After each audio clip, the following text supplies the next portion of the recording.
नमस्कार। इंडिया के सबसे बड़े लर्निंग प्लेटफॉर्म अनअकैडमी पर आपका हार्दिक स्वागत है। अब आप आरपीएससी के एग्जाम भी इंडिया के सबसे बड़े लर्निंग प्लेटफॉर्म पर क्रैक कर सकते हो। इसके लिए आपको प्लस सब्सक्रिप्शन लेना होगा और उसके बाद में आप पा सकते हैं अनलिमिटेड लाइव और रिकॉर्डेड कोर्सेज इंडिया के बेस्ट एजुकेटर से। तो जल्दी से सब्सक्राइब कीजिए अनअकैडमी।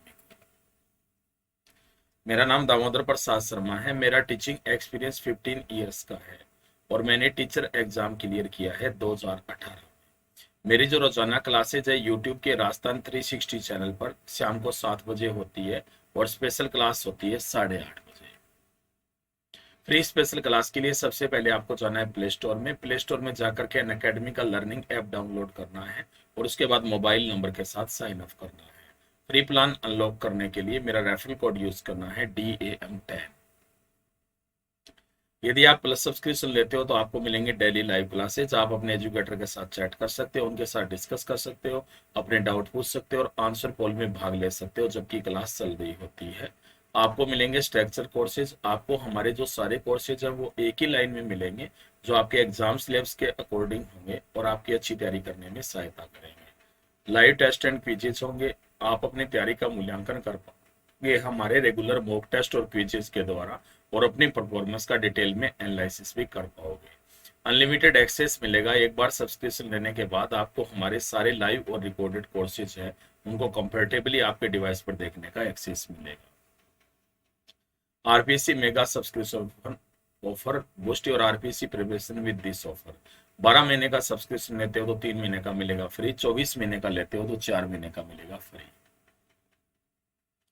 विजेता free scholarship test for RS exam every Sunday 10 AM। Vijeta free test के साथ पाए प्लस सब्सक्रिप्शन पर स्कॉलरशिप जीतने का अवसर। Yoddha police constable test series free test series है और ये 8 PM होती है एवरी सैटरडे को। टेस्टिमोनियल। थैंक यू सर, आपके पढ़ाए हुए नोट से पार लगे। ये दिया था एस्पिरेंट वो अपीयर्ड इन आरपीएससी एसआई 2021। ये टेस्टिमोनियल अंजलि बैरवा ने दिया था जो आरएस 2018 में सिलेक्ट हुए थे और उन्होंने कहा था कि अनअकैडमी ने एक बहुत बड़ा रोल अदा किया था उनके सिलेक्शन में। ये टेस्टिमोनियल दिया था दिव्या शर्मा ने, रैंक 236 आरएस 2018। ये महेश मीणा ने दिया, rank 922 RS 2018, 70th in estimate. Bugs Bounty. Opportunity for all learner to report any inappropriate content in the video. Be the first one to report a particular issue to claim your prize. Plus के लिए feature क्या क्या है? आप अपने घर पर comfortably live पढ़ सकते हो। अनलिमिटेड एक्सेस मिलेगा सभी कोर्सेज पर। टॉप एजुकेटर जो इंडिया के हैं आपको एक ही प्लेटफॉर्म पर मिलेंगे। आप अपने सिलेबस को कवर कर पाओगे, अपने एग्जाम की कंप्लीट तैयारी कर सकते हो, रेगुलर डाउट क्लियरिंग सेशन में जा सकते हो, लाइव टेस्ट सीरीज में भाग ले सकते हो। स्टडी मटेरियल मिलेगा पीडीएफ फॉर्मेट में, आंसर राइटिंग सेशन रहेंगे, मेंटरशिप एंड गाइडेंस भी रहेगी। विजय आरएस प्रारंभिक तथा मुख्य परीक्षा 2022 की पूर्ण तैयारी। स्टार्टिंग डेट है 20 अक्टूबर। विकास राजस्थान ग्राम विकास अधिकारी video batch course. Starting date है 23 अक्टूबर। सक्षम plus test series every Saturday 6 PM। ग्राम सेवक plus test series every Sunday 6 PM। ये कोर्सेज अवेलेबल आपके अनअकैडमी के लर्निंग ऐप आरपीएससी पे, प्लस पे, RS, RPSC SI, Patwar, headmaster, वनरक्षक वनपाल, जूनियर इंजीनियर, जेबीबी एनएल, REET level first and second, aspiring English medium, college lecturer exam. नए कोर्सेज है वीडियो के और राजस्थान पुलिस के। एक सब्सक्रिप्शन पर आप सारे एग्जाम की तैयारी कर सकते हो, ऐसा केवल अनअकैडमी पर ही होता है। डिस्काउंट जो सब्सक्रिप्शन पर वो 10% का रहेगा। इनमें से कोई भी प्लान चूज कीजिए, मेरा रेफरल कोड यूज कीजिए DAM10 तो आपको 10% का डिस्काउंट मिलेगा। जैसे 24 महीने का प्लान है वो 8,400 रुपए का। यदि आप मेरा रेफरल कोड यूज करोगे DAM10 तो 10% के डिस्काउंट के साथ पड़ेगा 7,560। कॉम्बो सब्सक्रिप्शन ऑफर आप सभी लर्नर के लिए अनअकैडमी लेकर आया है मेगा कॉम्बो ऑफर। 4 कैटेगरीज के टॉप एजुकेटर के साथ अपनी तैयारी करें। MPPSC and Vyapam, RPSC, UPPSC and UP, SSSC और बीपीएससी। ठीक है, आप सभी का बहुत बहुत स्वागत है। अपन पढ़ रहे हैं सिंधु घाटी सभ्यता के जो मुख्य स्थल पढ़ रहे थे अपन सिंधु घाटी सभ्यता के। अब अपन पढ़ते हैं सिंधु घाटी सभ्यता की मुख्य अन्य विशेषताएं, ठीक है ना, उनके बारे में अध्ययन करेंगे।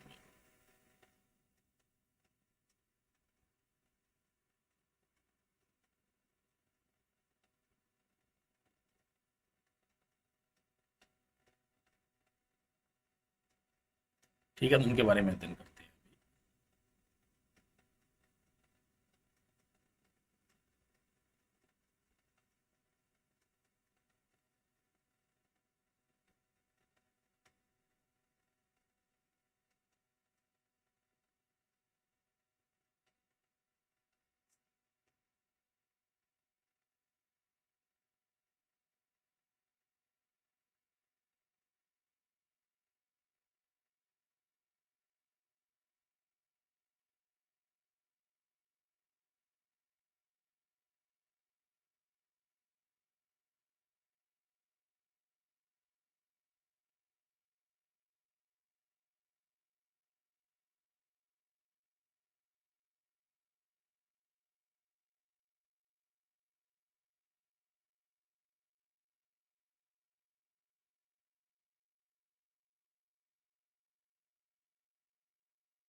ठीक है, तो अपन पढ़ रहे थे सिंधु घाटी सभ्यता।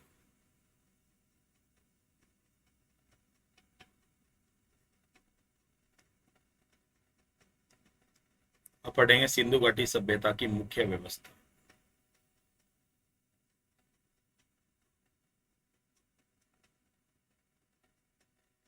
ठीक है, सबसे पहले पढ़ेंगे अपन नगर नियोजन।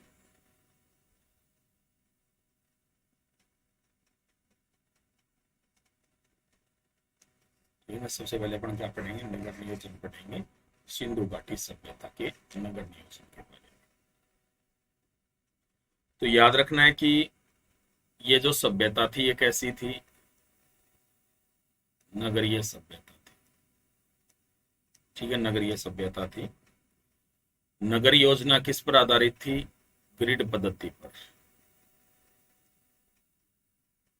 मैंने आपको बता ही दिया था, ग्रिड पद्धति पर थी, एक दूसरे के समानांतर मकान होते थे। याद रखना है कि जो मकान थे, तो मैंने बताया था पक्की ईंटों के बने होते थे। ठीक है, मकान पक्की ईंटों के बने होते थे।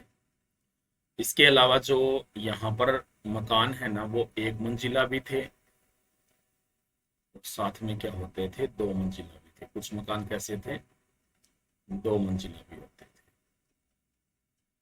प्रत्येक घर में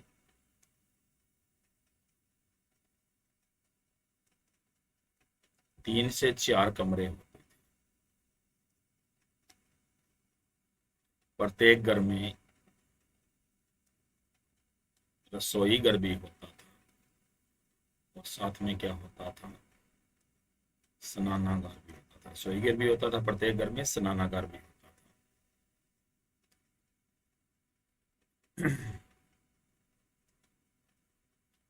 जल निकासी प्रणाली उच्च स्तर की थी।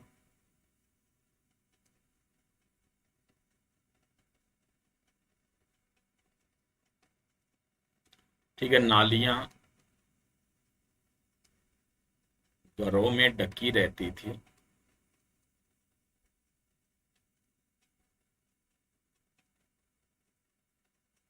जबकि बाहर आकर खुल जाती थी।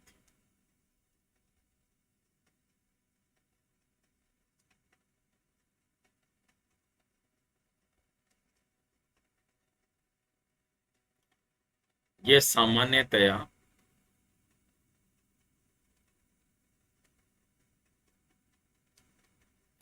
ईंटों व पत्थरों से ढकी रहती थी।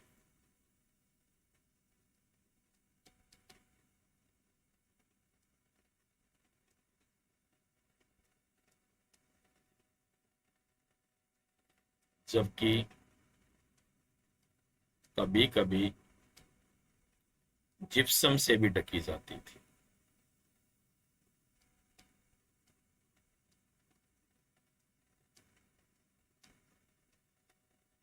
ठीक है ना। सार्वजनिक भवन भी तो होते थे ना।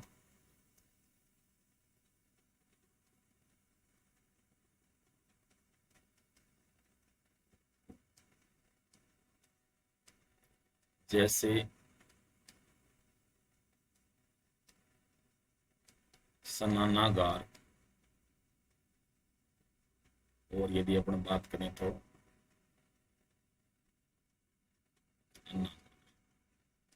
ये सार्वजनिक भवन होते थे। ठीक है, तो इस प्रकार से दरअसल मकान बने होते थे, मतलब पक्की ईंटों के मकान थे। वो मैंने पहले ही बता दिया था। नगर दो भागों में बंटा होता था, प्राचीर भी होती थी सुरक्षा के लिए। घरों के जो दरवाजे थे वो पीछे की ओर खुलते थे। कहाँ खुलते थे? पीछे की ओर खुलते थे। ठीक है, एक मंजिला दो मंजिला मकान भी थे। प्रत्येक घर में 3 से 4 कमरे थे। रसोई घर और स्नान घर प्रत्येक घर में ही होते थे एक्चुअल में।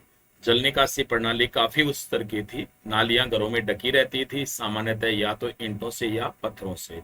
कभी कभी ये जिप्सम से भी ढकी जाती थी। सार्वजनिक भवन भी होते थे, जैसे स्नानागार या फिर अन्य।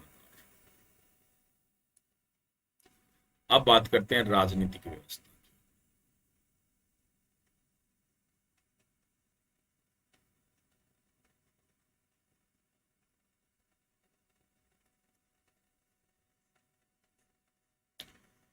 राजनीतिक व्यवस्था की बात करें तो ये जनतंत्रात्मक थी। कैसी थी?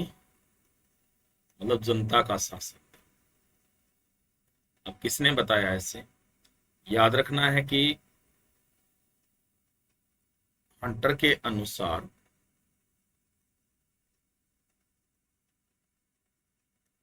हंटर ने क्या कहा? हंटर ने कहा यहां पर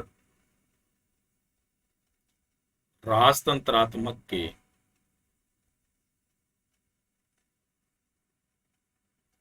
कोई साक्ष्य नहीं मिलते हैं।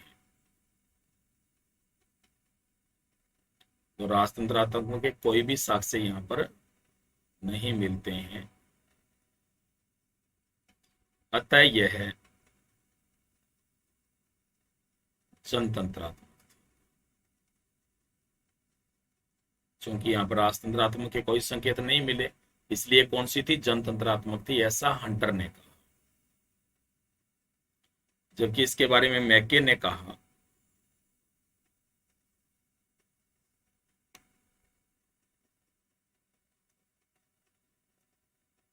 मैके के अनुसार यहाँ का शासन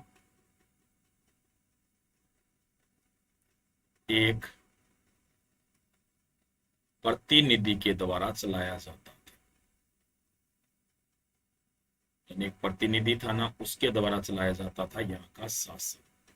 यानी एक प्रतिनिधि के हाथ में होता था। कहाँ का शासन है? हड़प्पा में, यानी सिंधु सभ्यता में जो शासन था एक प्रतिनिधि के हाथ में होता था। जबकि इसके बारे में बताया मार्टिमर व्हीलर ने।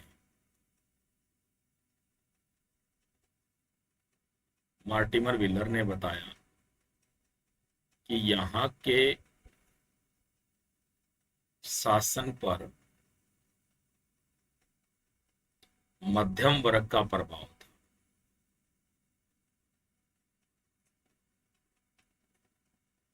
किसका प्रभाव था? मध्यम वर्ग का प्रभाव था, जिसमें धर्म की महत्ता को भी स्वीकार किया गया था। जो धर्म की महत्ता थी ना, उसे भी स्वीकार किया गया था। ऐसा बताया किसने? Mortimer wheeler. स्टुअर्ट पिगट ने बताया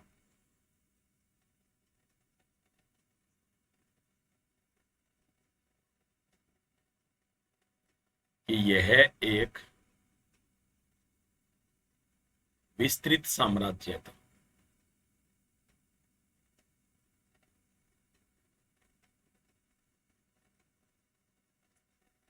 जिसकी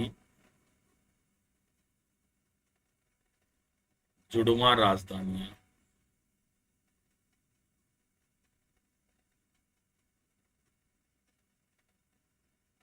कौन सी थी? हड़प्पा व मोहनजोदड़ो थी। ये इसकी जुड़वा राजधानी थी, ऐसा किसने बताया? स्टुअर्ट पिगट ने।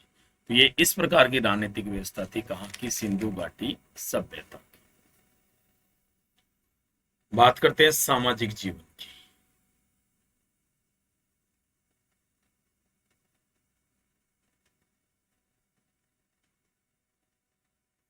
सामाजिक जीवन की बात करें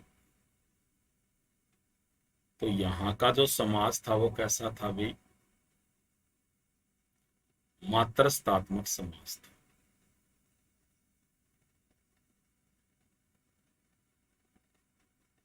ठीक है। जबकि यहाँ का जो परिवार था वो कैसा था?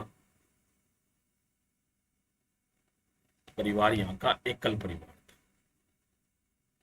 अब इस समय वर्ण व्यवस्था तो थी नहीं, वर्ण व्यवस्था तो आगे वैदिक काल में आएगी। और समाज है वो अनेक वर्गों में बंटा था।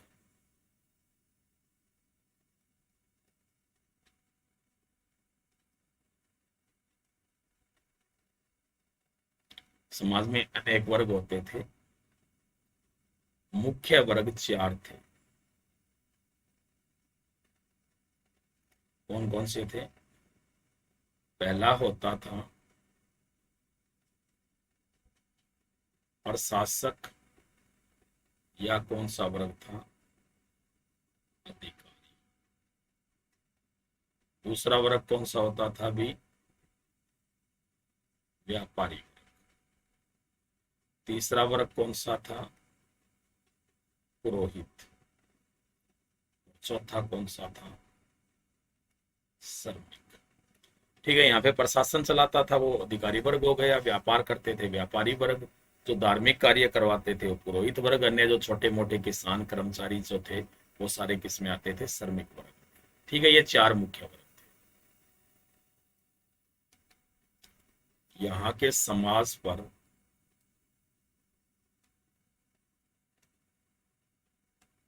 पुरोहित वर्ग का प्रभाव। समाज पर अधिकतर प्रभाव कौन से वर्ग का होता था?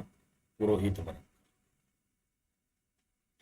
जबकि यहाँ की जो राजनीति थी ना, जो अपन ने बताई थी, राजनीति पर प्रभाव होता था कौन से वर्ग का?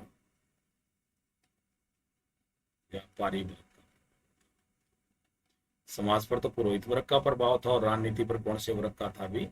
व्यापारी वर्ग का प्रभाव था। ठीक है।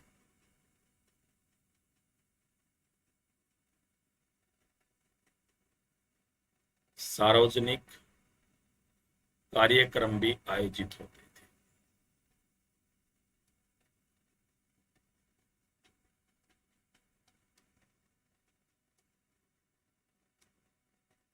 ठीक है। सार्वजनिक कार्यक्रम भी इसमें आयोजित किए जाते थे, क्योंकि जो सार्वजनिक भवन बने हुए थे ना, जिसका मतलब सार्वजनिक कार्यक्रम भी यहाँ पर आयोजित होते थे।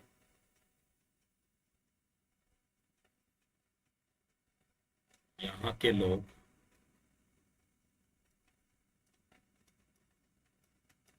सूती व ऊनी वस्त्र पहनते थे।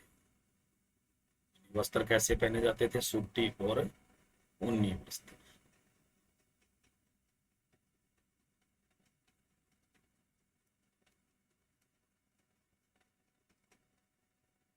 मनोरंजन के क्या साधन थे यहाँ पे?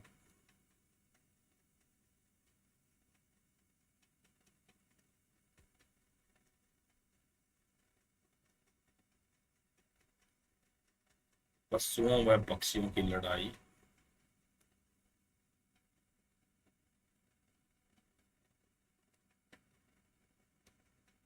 पासे का खेल और नृत्य, ये यहाँ पे मनोरंजन के साधन होते थे। ठीक है।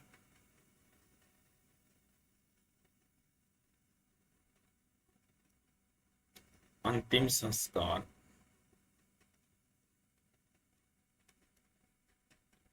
या सवातान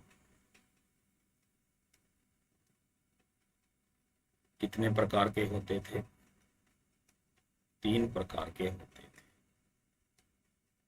कौन कौन से?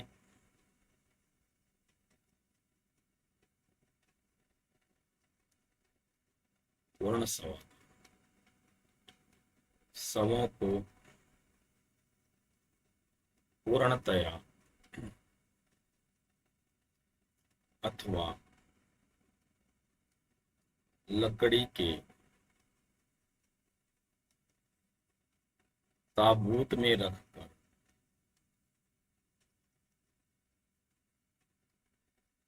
दफनाया जाता था।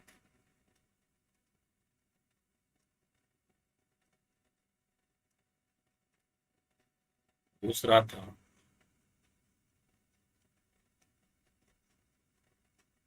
आंशिक समाधान।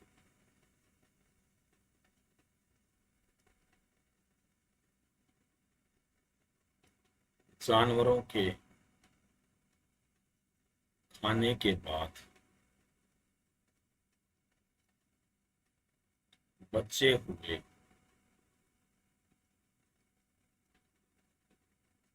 शव को दफनाया जाता था।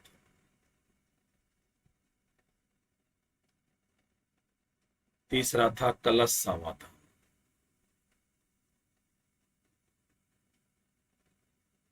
इसमें क्या करते थे? शवों को जलाते थे।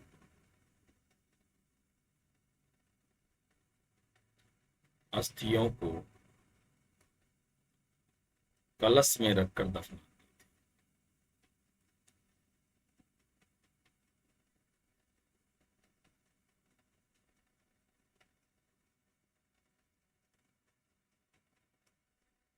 ठीक है,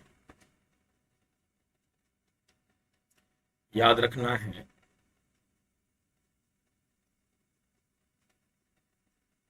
दफनाए गए शव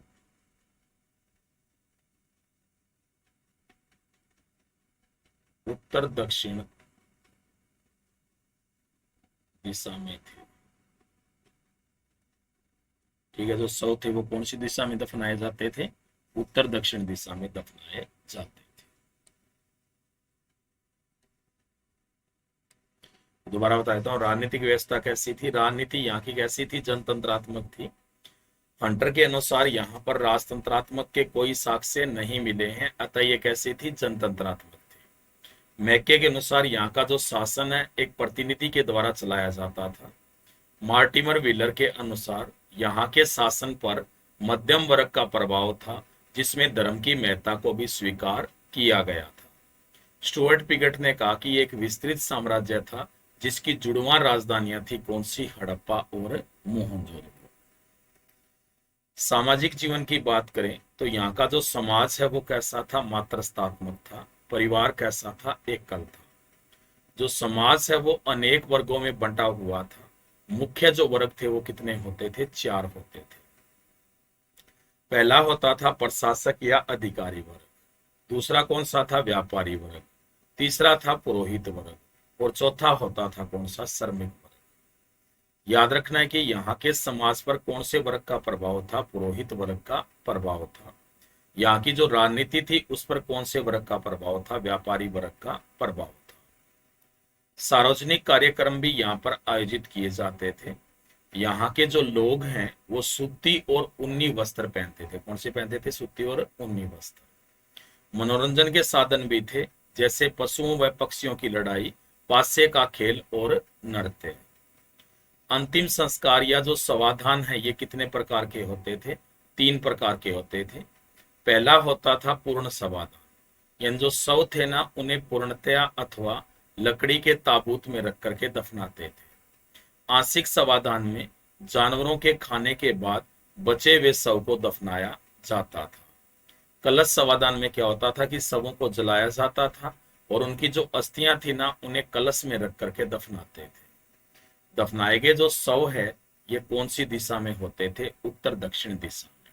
ये इस प्रकार से समाज था कौन सी सभ्यता में? सिंधु घाटी सभ्यता में। अब बात करते हैं अपन सामाजिक व्यवस्था। सामाजिक तो हो गई, सॉरी, धार्मिक व्यवस्था।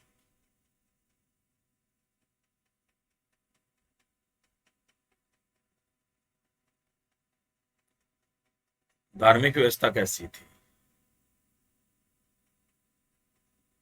यहाँ के लोग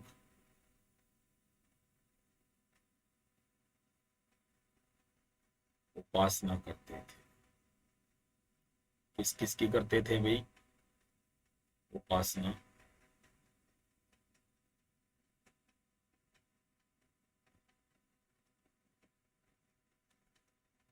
मातर देवी की,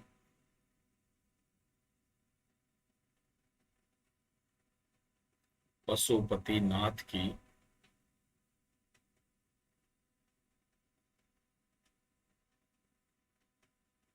जल की,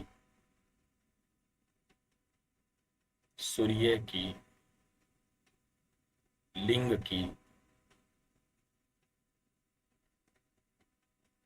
योनि की। ठीक है ना, इनकी उपासना की जाती थी सिंधु सभ्यता के लोगों के द्वारा। माता देवी, पशुपति नाथ, ठीक है ना, योनि, वृक्ष, जल, वृक्ष की भी उपासना होती थी।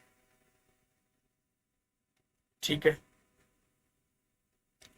सर्वाधिक उपासना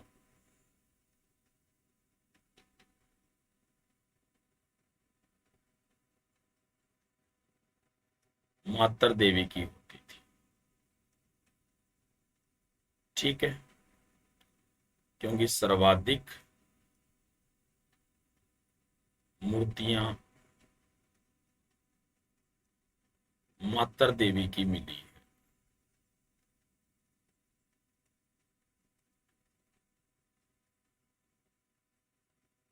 ठीक है, याद रखना है कि मूर्ति पूजा कौन सी सभ्यता की देन है? सिंधु सभ्यता की देन है। यानी जो मूर्ति पूजन है ये कौन सी सभ्यता की देन मानी जाती है? सिंधु सभ्यता की देन मानी जाती है। ठीक है।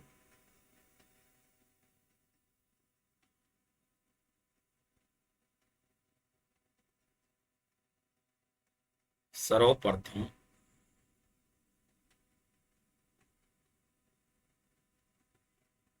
मूर्ति पूजा सिंधु सभ्यता की देन मानी जाती है। इसके अलावा जो सिंधु सभ्यता है ना उसमें सर्वप्रथम मूर्ति कला की शुरुआत हुई।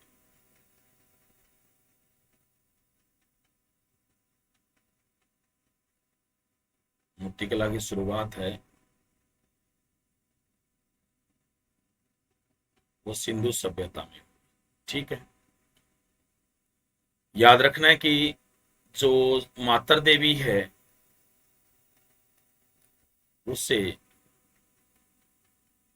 जॉन मार्शल ने पृथ्वी देवी कहा। क्या कहा था? पृथ्वी देवी। माता देवी को पृथ्वी देवी किसके द्वारा कहा गया था? जॉन मार्शल के द्वारा कहा गया था।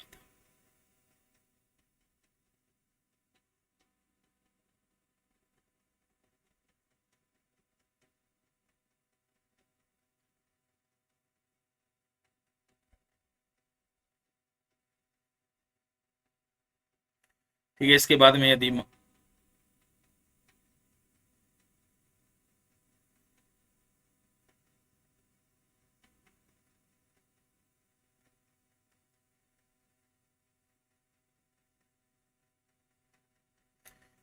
में यदि अपन बात करें तो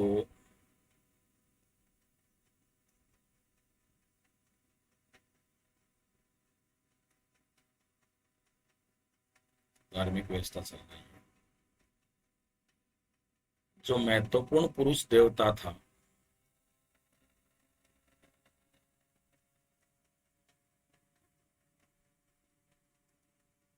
वो कौन थे? पशुपतिनाथ।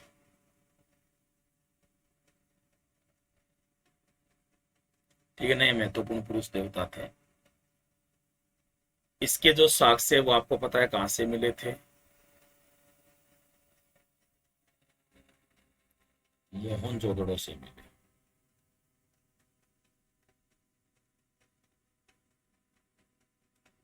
ठीक है, पशुपतिनाथ के साक्ष्य कहां से मिले? मोहनजोदड़ो से। जल व वृक्ष उपासना के संकेत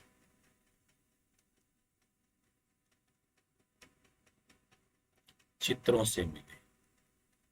जो चित्र थे ना उनसे पाए गए थे जल और वृक्ष उपासना के संकेत।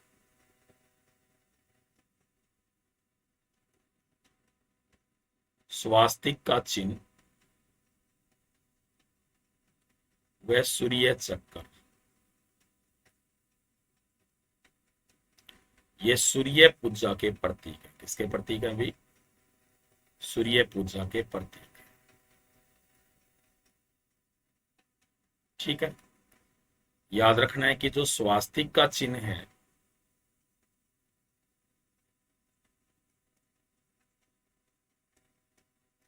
ये सिंधु सभ्यता की देन है।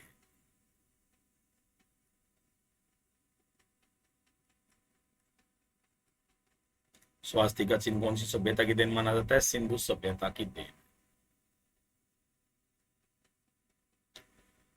इसके बाद में यदि अपन बात करें तो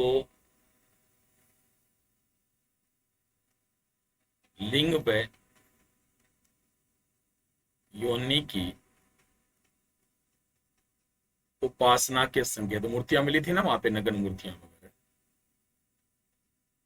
संकेत हड़प्पा व मोहनजोदड़ो से मिले। ठीक है, इनके संकेत कहां से मिले थे? हड़प्पा और मोहनजोदड़ो से। इसकी लिंग और यज्ञ की उपासना के संकेत। ठीक है, याद रखना है कि इनकी उपासना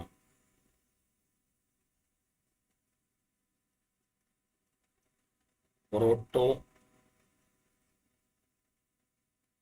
ओस्टेलाइड नामक जाति करती थी। कहते हैं यहाँ पे एक जाति रहती थी प्रोटो ओस्टेलाइड, वही इनकी उपासना करती थी। किसकी? लिंग और योनि की। हड़प्पा में पाए गए ताबीज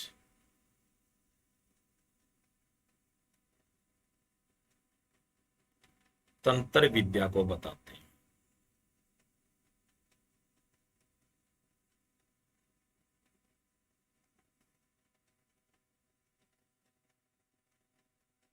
ठीक है, तंत्र विद्या को स्पष्ट करते हैं।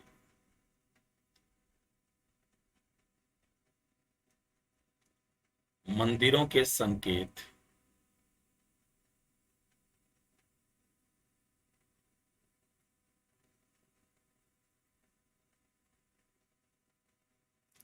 सिंधु सभ्यता से नहीं मिले।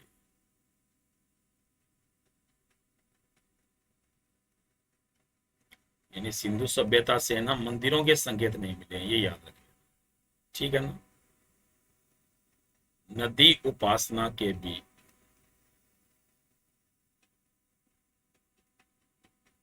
साक्ष्य नहीं पाए गए।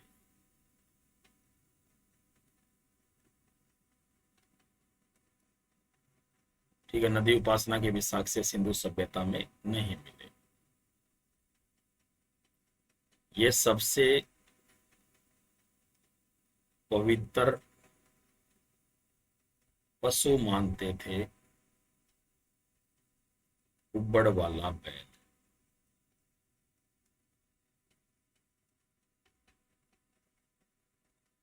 सबसे पवित्र पक्षी था इनका कौन सा? बतख। सबसे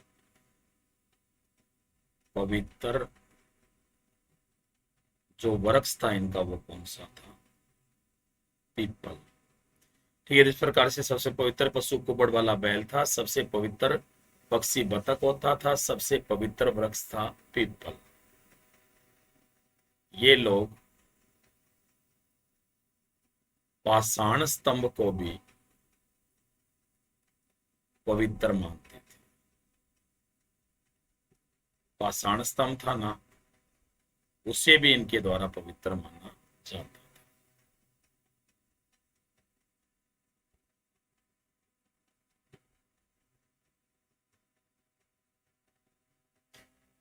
धार्मिक व्यवस्था की बात करें तो यहाँ के लोग उपासना करते थे। उपासना किसकी की जाती थी? मातर देवी की, पशुपतिनाथ की, जल की, सूर्य की, लिंग की, योनि की, वृक्ष की। सर्वाधिक उपासना ये किसकी करते थे? मातर देवी की करते थे। सर्वाधिक जो मूर्तियां हैं वो किसकी मिली है? मातर देवी की मिली है। याद रखना है, मूर्ति पूजा है वो कौन सी सभ्यता की देन है? सिंधु सभ्यता की देन है। सिंधु सभ्यता में ही सर्वप्रथम मूर्ति कला की शुरुआत हुई थी। ठीक है, जो मातर देवी है ना, उसे जॉन मार्शल ने कौन सी देवी कहा था? पृथ्वी देवी कहा था। क्या कहा था? पृथ्वी देवी। धार्मिक व्यवस्था की बात करते हैं पर तो दूसरा जो पुरुष देवता था महत्वपूर्ण इनका, वो कौन था? पशुपतिनाथ। इसके जो साक्ष्य है वो कहां से मिले थे? मोहनजोदड़ो से मिले थे। जल व वृक्ष उपासना के जो संकेत है वो कहां से मिले थे? भी चित्रों से मिले थे। स्वास्तिक का चिन्ह और सूर्य चक्कर है ना, वो किसके प्रतीक माने जाते हैं?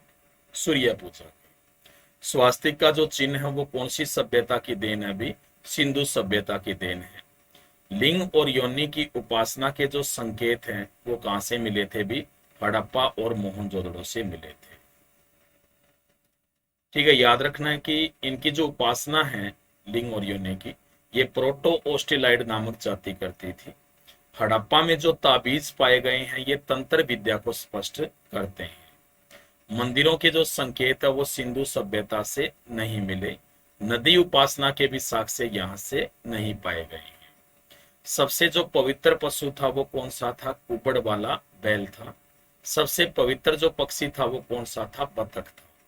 सबसे पवित्र वृक्ष कौन सा था इनका? पीपल था। जबकि पाषाण स्तंभ को भी ये क्या मानते थे? पवित्र मानते थे। अब बात करते हैं इनकी आर्थिक जीवन की।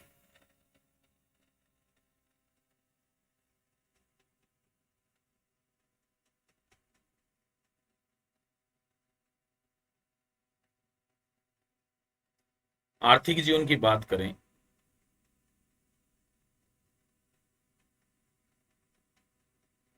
तो सिंधुवासी सामान्यतः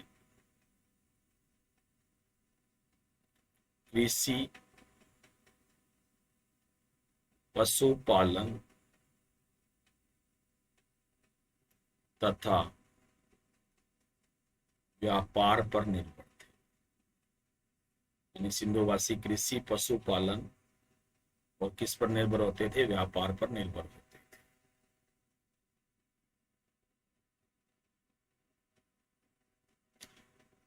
सबसे पहले बात करते हैं कृषि की।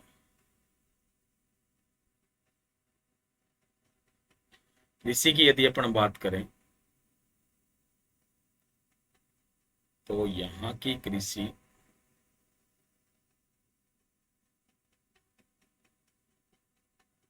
प्राक हड़प्पा सभ्यता की कृषि का विकसित रूप थी। यानी प्राक हड़प्पा जो क्षेत्र है ना, वहां पे कृषि की जाती थी और उसका ही विकसित रूप थी कहाँ की कृषि, सिंधु सभ्यता की कृषि। खेतों को लकड़ी के हलों से जोता जाता था।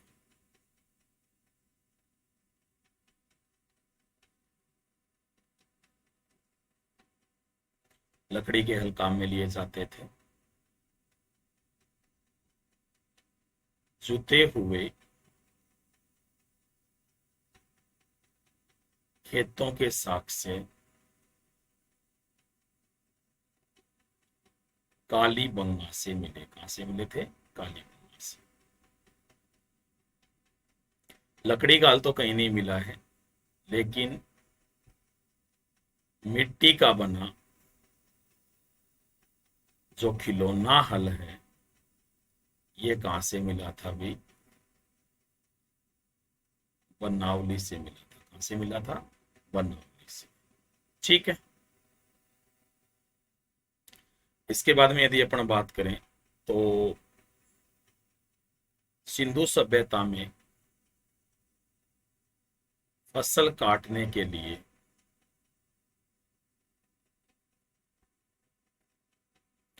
पत्थर के हंसिए का प्रयोग करते।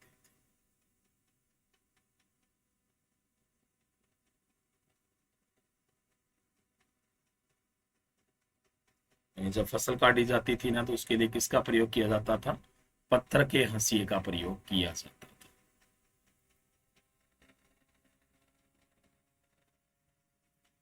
फसलें कौन कौन सी थी? 9 प्रकार की मुख्य फसलें थी। गेहूं, जौ, चावल, कपास, तिल, सरसों,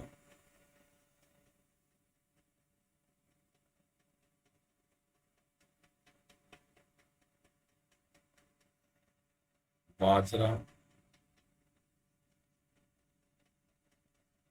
राई, मटर। ठीक है, ये मुख्य फसलें होती थी यहाँ पे 9 प्रकार। सर्वाधिक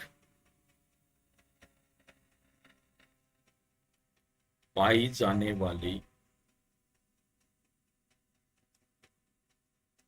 फसलें कौन सी थी? गेहूं व जौ, ये सर्वाधिक पाई जाने वाली फसलें थी।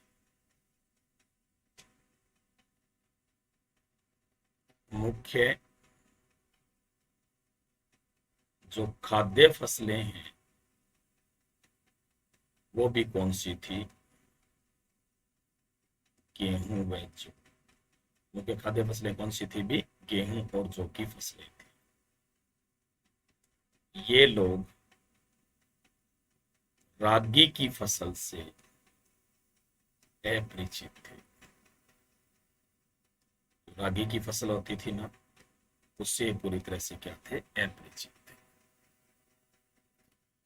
ठीक है, तो आर्थिक जीवन की यदि अपन बात करते हैं तो सिंधुवासी सामान्यतः किस पर निर्भर थे? कृषि, पशुपालन तथा व्यापार पर निर्भर थे।